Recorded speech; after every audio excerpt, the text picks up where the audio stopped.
भगवान कह रहे हैं मत चित्तः सर्वदुर्गाणि मत प्रसादात् तरिष्यसि। जब कोई मेरे में चित्त लगाता है तो मेरी कृपा से सारे दुर्गुणों का नाश हो जाता है। महात्मा तो भगवान बनाते हैं।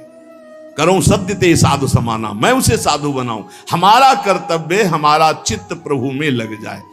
मेरा चिंतन करो, भगवान का आदेश है, बस खास बात है चिंतन। हमारी प्रारंभ से विशेष श्रद्धा इसी बात में रही गुरु शब्द पे कि रात दिन कोई भी चेतना युक्त क्षण ऐसा ना जाए जिसमें भगवत विमुखता हो।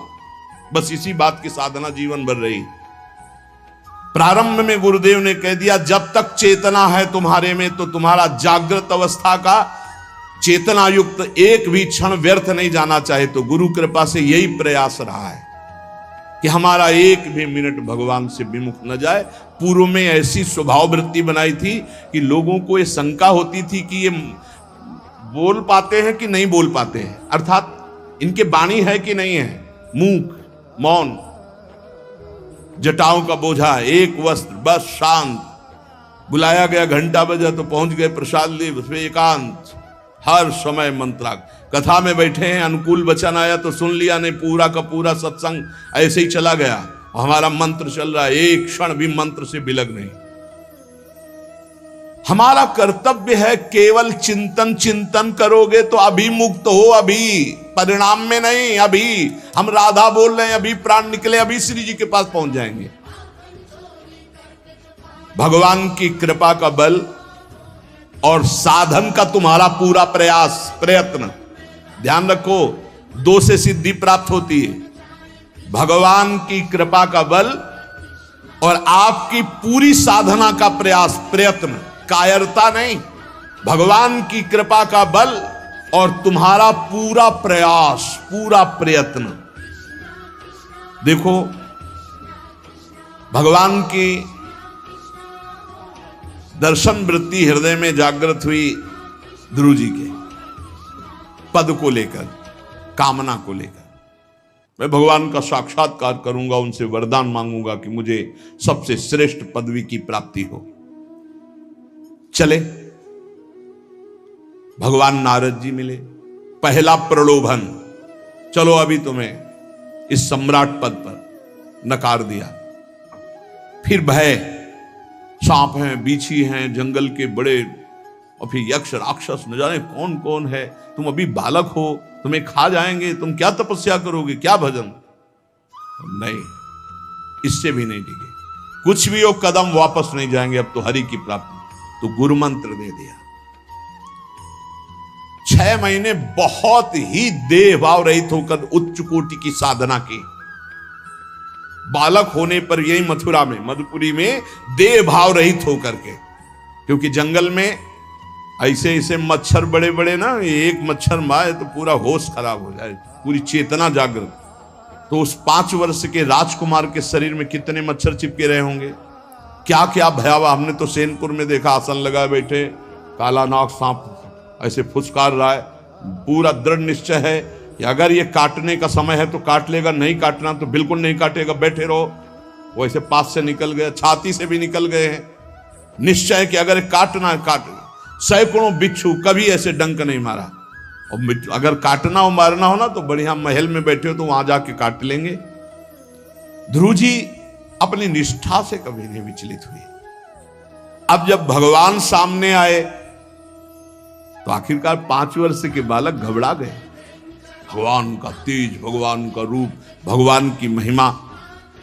भगवान मुस्कुराए, कृपा दृष्टि से देखे, बल मिला, भगवान को देख पा रहे हैं। अब मन में आया कि मैं स्तुति कैसे करूं, क्योंकि कोई ज्ञान तो है नहीं। भजन किया, भगवान की प्राप्ति हो रही, लेकिन अब कोई ऐसा ज्ञान तो है नहीं जिससे भगवान का स्तवन करे। भगवान की तरफ देख करके कुछ कहना चाहते हैं, पर क्या भगवान को कहें ये ज्ञान नहीं। तो भगवान ने अपने ज्ञान स्वरूप शंख का गुरु जी के कपोल पे स्पर्श करा दिया। जो भगवान कह रहे, ज्ञान तो मेरी कृपा से होता है। अभी पीछे इस श्लोक में भगवान ने कहा, तेसा मेवानुकंपार्थ महमक ज्ञानजम तमहा नाशयाम्यात्म भावस्थो।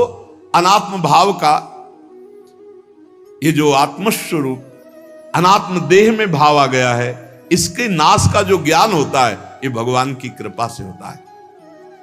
जे भी संग छुआया दिव्य ज्ञान और भगवान की दिव्य स्तुति की। तो ये देखा जाता है कि भगवान की कृपा से ही साधक में दिव्यता आती है, दिव्य ज्ञान आते हैं, पर प्रयत्न अपना होना चाहिए। प्रयत्न था तभी तपस्या में आए, नहीं तो प्रलोभन में फंस जाते या भय में डर जाते। ना प्रलोभन में फंसे चक्रवर्ती सम्राट पद देने पर, और ना भय में फंसे कि सांप बिच्छी और सिंह खा जाएगा, इससे भयभीत नहीं हुए। और प्रयत्न इतनी जोर का किया, आप भागवत में पढ़ लीजिए, देह भाव रहित होकर कितना कठोर तप, 6 महीने में भगवत साक्षात्कार। आत्मबल, भगवत कृपा बल। ये मन है बहुत डराता है, कैसे जिएंगे, बुढ़ापे में कौन सेवा करेगा, क्या दुनिया का प्रपंच खड़ा कर देता है। इसको इसी ज्ञान से काटो, भगवान है ना, भगवान सब करेंगे। भगवान के लिए हमने जीवन दिया, ये जीवन भगवान के लिए हार। अरे दिव्य हो जाओगे, रिद्धियां सिद्धियां हाथ जोड़े खड़ी रहेंगी। भगवान जानते हो क्या भगवान है। हम एक बार भगवान के नाम पर अपने आप को न्यौछावर तो करके देखें, पर यह अहंकारी जीव मानता नहीं। ये अहंकार का बल लिए रहता है। आसुरी प्रकृति है ये अहंकार। अहंकारम बलम दर्पम कामम क्रोधम च संश्रिताः। जिसके अंदर ये आसुरी प्रवृत्ति अहंकार होता है, उसमें काम क्रोध लोभ ये भरपूर होते हैं। कहां से भगवत प्राप्ति हो। जहां ये दुश्मन रहते हैं वो घर तो तुमने सुरक्षित दे रखा है दुश्मनों को। आसुरी प्रकृति को तुमने, अहंकार को अपना स्वामित्व दे रखा है। मैं वो अहंकार जिसके साथ प्रकृति लगती है। जब अहंकार और बढ़ जाता है तो ईश्वरोहम अहम भोगी सिद्धोहम बलवान सुखी। तरंग से समुद्र नहीं होता, समुद्र से तरंग होती है। हम जितने भी हैं सब तरंग हैं उस परमात्मा की। वायु विकार नष्ट हुआ, समुद्र में ही लीन हो गए, ये बात है। लेकिन एक तरंग समुद्र नहीं पैदा कर सकती।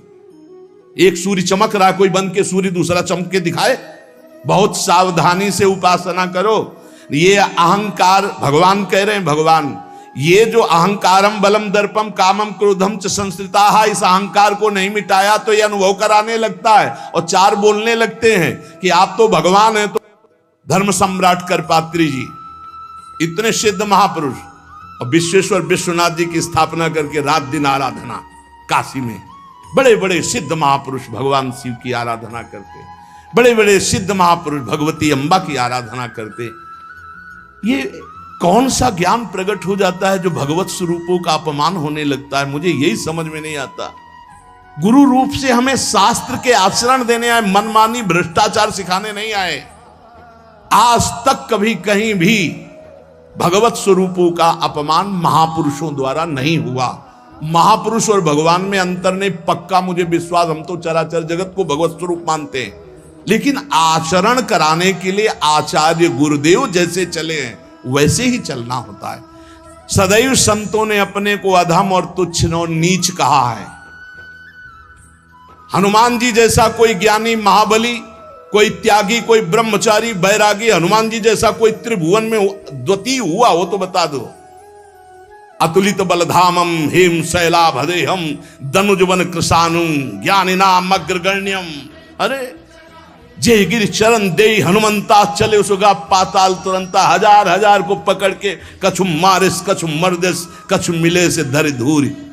अब विभीषण जी से कैसे परिचय बता रहे हैं। प्रात ले जो नाम हमारा तेहि दिन ताहि ना मिले आहारा। असमय अधम सखा सुनु मोहू पर रघुबीर। क्या दैन्यता का स्वरूप हनुमान जी। भगवान से जब हनुमान जी मिल रहे तब उनसे प्रभु आप पूछ रहे हो कि तू नाथ एक मैं मंद मोह बस ज्ञानी नाम अग्रगण्यम। एक मैं मंद मोह बस कुटिल हृदय अज्ञान पुनि प्रभु मोहि विसारेऊ दीन बंधु भगवान।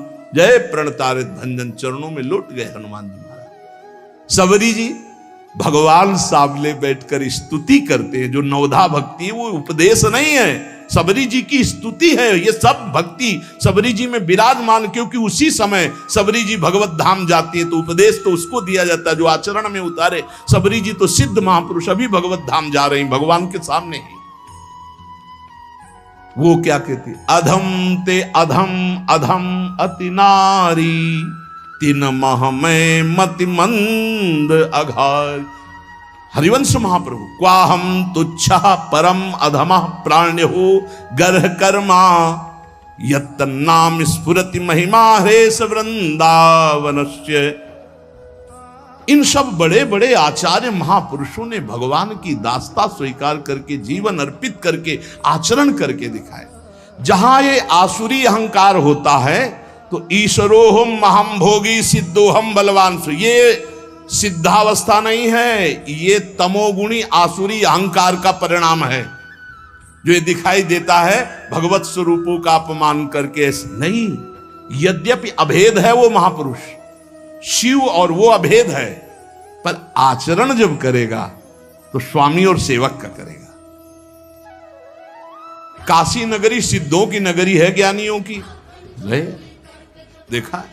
बड़े बड़े सिद्ध परमहंस जाते हैं शंकर जी के दर्शन करने, विश्वनाथ जी के, तो जिनके कमंडल भी नहीं, दिगंबर है ना, तो वो भी ऐसे हाथ उठा के नमः पार्वती पते, और बस ऐसे सर झुकाए खड़े रहते हैं। जल भी नहीं है, पत्र भी नहीं है, ऐसे वो हम सब खड़े खड़े घंटों खड़े रहते। तो वहां के शिव पार्षदों से ऐसा करुणा में प्रेम हो गया था कि वो हमें नहीं हटाते थे, तो एक कोने में घंटों खड़े रहते थे और दर्शन करते रहते थे भगवान विश्वनाथ जी। तो जैसे ऐसे अवधूत आते, न कोई जल का कमंडल है, न कोई पत्र है, न पुष्प, नजदीक गए और नमः पार्वती पते हार हार महादेव, बस सर झुका, ये है। और स्वयं शिव स्वरूप है, इतना अंतर नहीं ब्रह्मबोध में। भक्तों में भी कभी कभी आम प्रकट होता है, वो वाणी से आपको दिखाई देगा, लेकिन वो आसुरी अहंकार नहीं होता। ध्यान रखना, ये उनका भागवतिक बल होता है, ये आसुरी अहंकार नहीं होता। जैसे जनक जी की सभा लगी हुई है, भगवान श्री राम लक्ष्मण जी विराजमान है विश्वामित्र जी के समीप बड़े सौम्य भाव से। जनक जी महाराज ने देखा कि बड़े बड़े वीर आए पर धनुष यज्ञ में धनुष को अजगों को कोई उठा ही नहीं पाया, खंडन की तो बात जाने दो। रावण बाणासुर आया, आरती प्रणाम करके चले गए। अब आशा ही खत्म हो गई, कोई उठाने वाला ही नहीं, तो उन्होंने कहा वीर विहीन मही मैं जानी। अब मैं आज जान गया कि पृथ्वी वीरों से रहित हो गई। अगर मैं ऐसा जानता कि इस भूमंडल में कोई वीर ही नहीं अजगों का खंडन करने वाला, तो मैं ऐसा प्रण नहीं लेता, मेरी जान की कुंवारी रह जाएगी। ऐसे विकल होके वीर विहीन मही मैं जानी। जनक जी ने इतनी बात जेव ही कही तो लक्ष्मण जी कूद पड़े सिंह शावक की तरह उछलकर, और कहा कि जहां रघुकुल भूषण भगवान श्री राम विराजमान हो, जनक ये बड़ी तुमने निराशापूर्ण बात कैसे कह दी? तुमने ऐसी बात कह दी जहां रघुकुल भूषण भगवान श्री राम विराजमान है। ताल ठोकी और कहा अगर इनका इशारा हो जाए, समझो, जो तुम्हारी अनुशासन पाऊं, कंदुकियू ब्रह्मांड उठाऊं, काचे घट जिमी डारों फोरी, सकऊं मेरु मूलक जिमी तोरी, कमल नाल जिमी चाप चढ़ाऊं, जो जन सत प्रमाण ले धाऊं। हे जनक, जहां रघुनाथ जी विराजमान होते वहां ऐसी बात नहीं कहते। तुमने ऐसी बात कैसे कह दी? अगर मेरे स्वामी का आदेश हो जाए अभी तो पूरे ब्रह्मांड को कच्चे घड़े की तरह तोड़ दूं। ये अजगौ पुराना 100 योजन एक बार में दौड़ते हुए जाऊं और इसको ऐसे कमल लाल की तरह तोड़ दूं, मेरे स्वामी का आदेश हो। यह अहंकार नहीं है। पहली बात कही, जो तुम्हार अनुशासन पावो, अगर मेरे प्रभु श्री राम की आज्ञा हो जाए। और लक्ष्मण जी ने एक बात और कही कि तोरो छत्रक दंड जिमि तव प्रताप बलनाथ। आज के बाद कभी धनुष स्पर्श नहीं करूंगा। यदि मेरी बात झूठी हो जाए, आपके प्रताप से इसे बरसाती छत्ते की तरह तोड़ दूं इस अजगव को, अगर आपका आदेश हो। तव प्रताप बलनाथ, यह अहंकार नहीं है, यह भक्त का भगवत प्रताप है। दशानन कह रहा है, अरे मुझे क्या भय, तेरी सभा में अगर कोई वीर हो तो मेरा पैर उठा दे। मैं राम जी का एक छोटा सा सेवक हूं। तू मेरे प्रभु को बार बार मनुष्य कह रहा है, मैं जिनका सेवक हूं। तेरी सभा में तू जो अपने सभा बलों के बल पर बलवान होकर कहता है कि ये सब आहार है, तो मैं उनका एक छोटा सा दूत हूं। अगर कोई मेरा पैर उठा दे तो जानकी जी को राम जी हार जाएंगे, वापस चले जाएंगे। राम प्रताप सुमिरपन रूपा। सभा में पैर हाहाकार मच गया। जब स्वयं दशानन उठा, मारा घूसा, 4 मुकुट राम जी के चरणों में गए। राम जी के चरणों में झुक, तब तेर बचेगा, मेरे चरणों में झुकने से नहीं। कोई उठा नहीं पाया। ये अंगद का अहंकार नहीं, ये भक्त का भगवत प्रताप होता है। राम प्रताप सुमेरी परण रूपा। राम प्रताप हरिवंश प्रताप ही जानत है, हरिवंश प्रबोध प्रमाणत है, हरिवंश सर्वस्व है तिनके, सुख संपत्ति दंपति जो जिनके। लक्ष्मण जी कह रहे, सकौ मेरु मूलक जिमि तोरी। जैसे मूली तोड़ दिया जाता 4 लाख योजन का सोने का पहाड़ सुमेरु, ऐसे उखाड़ के तोड़ के फेंक दूं। भगवान अपार सामर्थ्यशाली, और जो भगवान में चित्त जोड़े अपार सामर्थ्यशाली। हम लोग कभी कभी अहंकार और प्रताप के भेद को नहीं समझ पाते। महापुरुषों में अहंकार नहीं होता, वो भगवत प्रताप होता है। जो आसुरी अहंकार है वो तो भगवान की शरणागति से नष्ट हो जाता है। भगवान का प्रताप भक्तों के जीवन में उदय होता है। भगवान बहुत कृपालु हैं, बड़ी करुणा की है। अपना मार्ग हमें देने के लिए सत्संग दे रहे हैं। कथन श्रवण का सौभाग्य मिला है। इसी जन्म में हमें भगवत प्राप्ति करनी है। अपार बलशाली माया को परास्त करने का बल केवल भगवान की कृपा से प्राप्त होता है। इसलिए नाम जप करो, भगवत लीला गायन गुणगान करो, और भगवान से प्रार्थना करो कि मेरा अहंकार आपके चरणों में समर्पित हो जाए। सारा दोष इसी अहंकार का है। ये संस्कृति मूल शूल प्रद नाना, सकल शोकदायक अभिमाना, ताते करें कृपा निधि दूरी, सेवक पर ममता अति भूरी। हमारे ऊपर बहुत प्यार है प्रभु का। हम उस प्यार के बल से अहंकार को प्रभु के चरणों में समर्पित करके इसी जन्म में जीवन मुक्त हो जाए। शेष चर्चा आगे। श्री राधा वल्लभ लाल की जय।